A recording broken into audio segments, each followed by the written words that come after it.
Okay, here we are at chapter 7. After our first practice was over, Bolton asked me to meet him at his truck in the parking lot. He said it would give us a chance to get better acquainted. The practice was pretty tame by any standard. About 15 to 20 ground balls at third base, about 10 to 15 swings in the cage, some 30-yard sprints in the outfield, and then we all took about 5 laps around the ballpark, and then we had a little bit of batting practice.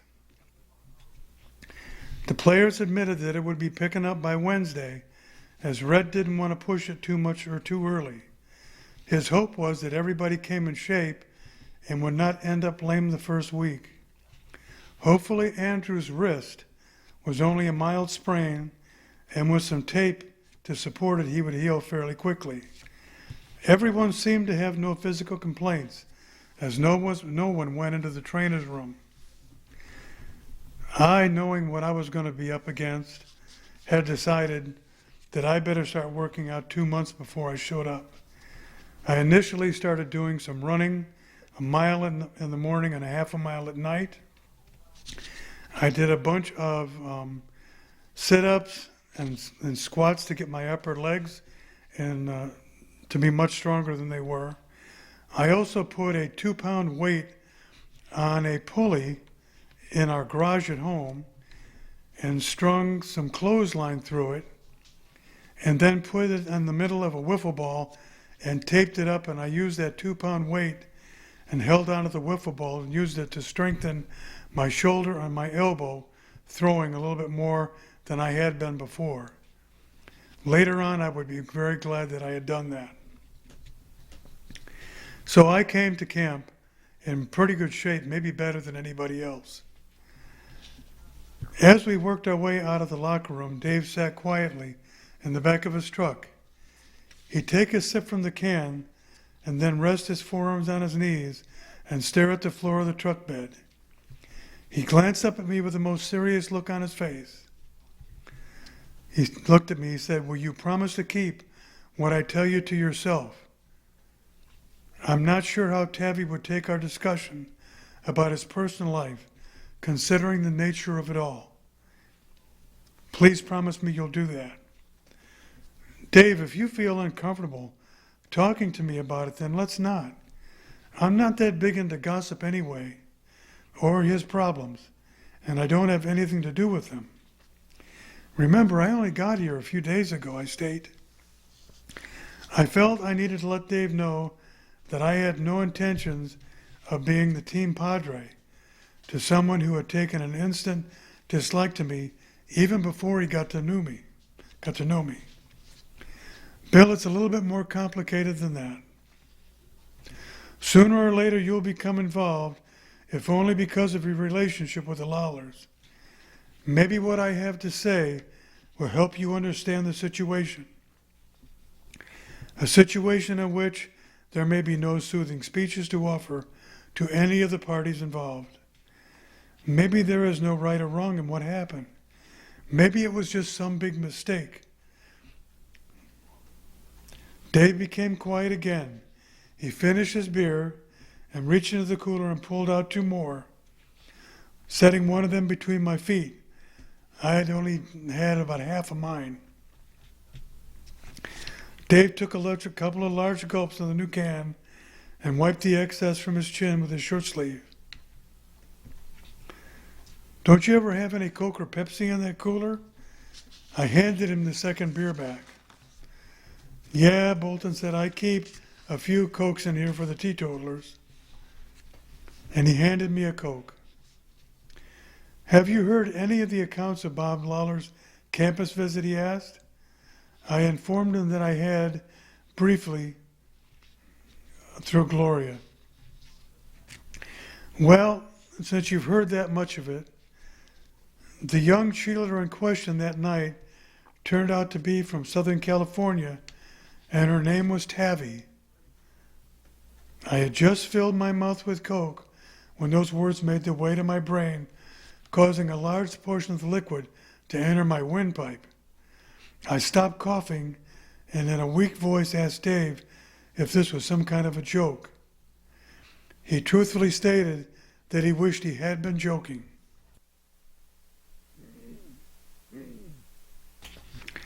It seemed that both Bob Lawler and Cheryl Tavy had had too much to drink that night, and that nothing had ever happened between them, but neither wanted to talk about it or seemed willing to even try to remember what transpired. Bob was a great guy, and he still is. He used to come around the ballpark with Gus all the time. He even took some batting practice with us. Man, he could hit. He could have stepped right into this league out of high school with no problems. But anyway, after that dorm thing happened, he stopped talking to everyone. He even shut out his parents. Even Gloria, his old girlfriend, couldn't even reach him. When Gloria found out it was Tavy's sister, who was the cheerleader, she burst into the locker room one day and threatened to get even with Tavy for ruining her life with Bob. It turned out that Jon knew nothing about it and called home to get the California version of the story. Cheryl Tavy, the cheerleader, couldn't remember what had happened, but the family decided that Bob had to be the instigator, since he was probably like all jocks, with their hormones out of control. The problem was they really didn't know Bob Lawler. From that point on, the Tavys and the Lawlers took each other off their respective Christmas lists. How come Gus never let me on about it? I broke in. Did he think I would never hear about it? I don't know, replied Dave. I guess they felt it wasn't worth opening up old wounds. Gus thought one day that Bob might end up playing for the Yankees, and well, that's all changed for good. It looks like you've helped fill that void for them. You have taken Bob's place in that dream. Fate is sure a funny thing. You coming to the Yankees, staying with the Lawlers, that's what set Tavy against you from the start. It had nothing to do with you or you personally. You could have been anyone else out of town, and Tavy would have not bothered to say boo if you had stayed with someone else. He just figures you've already taken the Lawler side. I didn't even know there were sides to be taken until 2 seconds ago, I said. This happened years ago. Doesn't Tavy forgive or forget? Tavy never, replied Dave. His sister Cheryl went back to school and graduated and married some law student from Denver. That's where they live now. John's wife could never get him to drop the dislike for the Lawlers. He eventually started even closing himself off from the team. He didn't seem to have any enemies, but somebody did a number on him.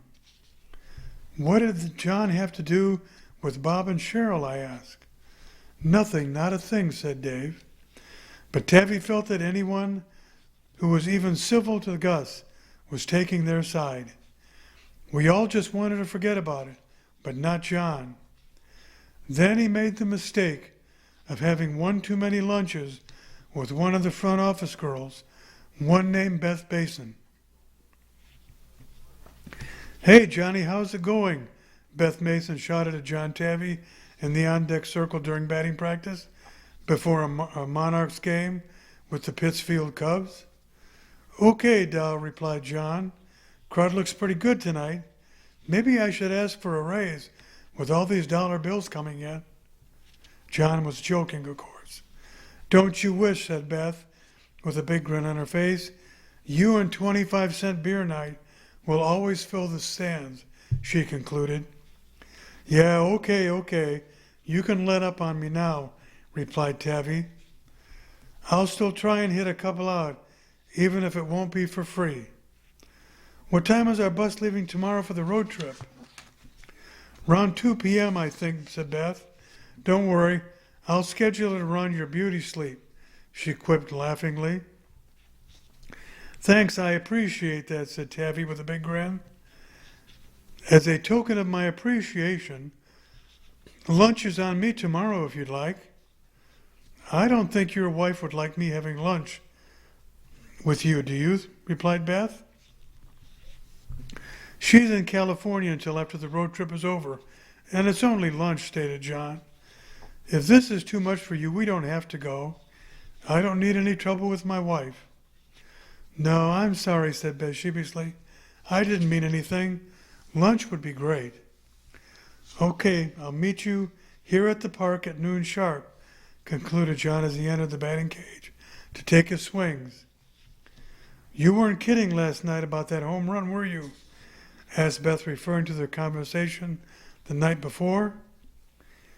You had 3 hits with a home run and the game-winning RBI, a single in the ninth.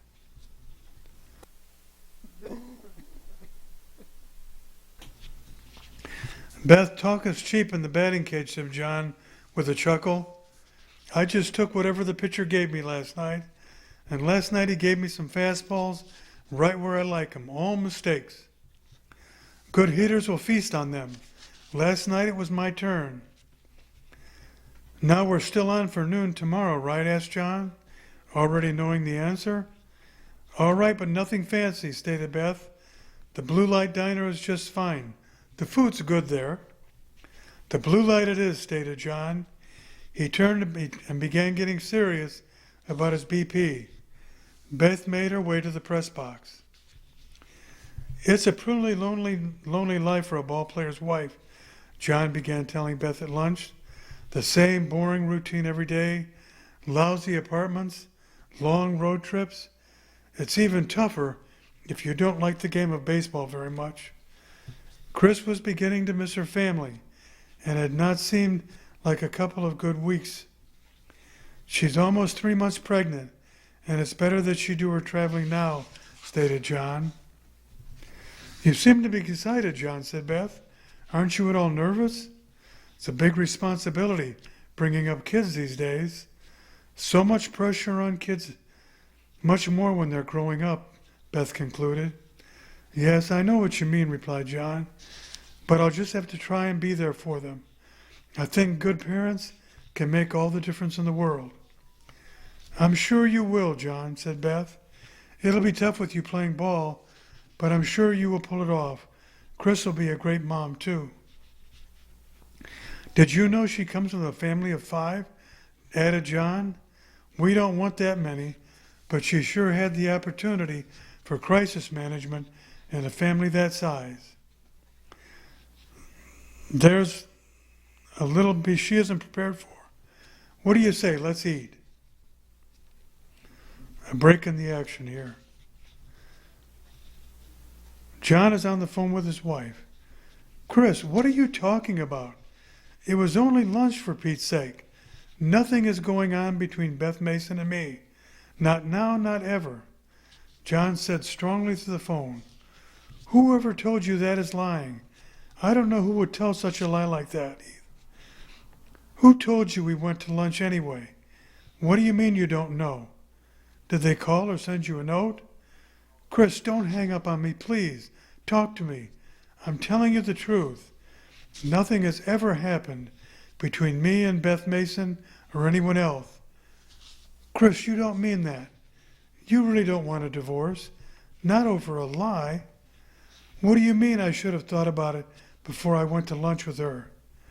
I didn't do anything but have lunch with a girl. There wasn't anything. Why can't you and why won't you believe me? Click. Tavy was never the same after his wife left him, Dave added. Resentment and anger seemed to be his only personality traits. He viewed everyone as an enemy. Maybe he even thought one of us told on him. But we didn't. I don't think there was ever anything between him and Beth. But it just seems impossible for a man to have a girlfriend without tons of baggage coming along. A close friend? No way. I think Jon was a little naive about people and their perception of others.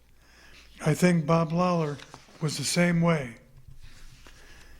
Dave, you mean Jon never found out who lied about him? And Beth, I asked. He never had a clue, Dave replied as he shook his head. I don't either. Why would someone want to hurt Jon so bad?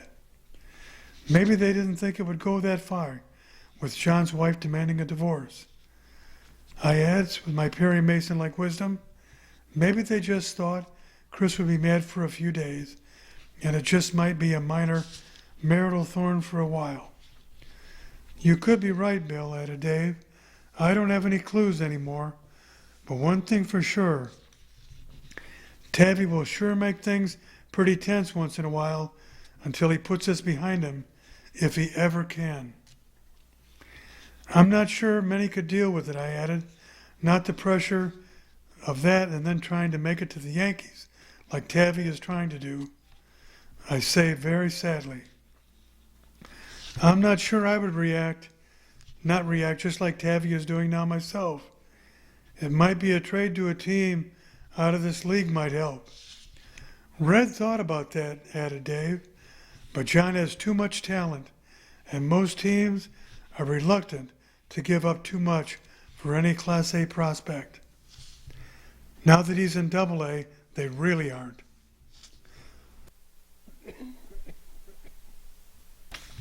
The Yanks are not ready to let Tavy go just yet. Dave seemed to understand the situation pretty well. Everyone was caught between a rock and a hard place. Chris, Tavy, the Lawlers, the team, Red Dodge, the Yankees, and now me. What a mess.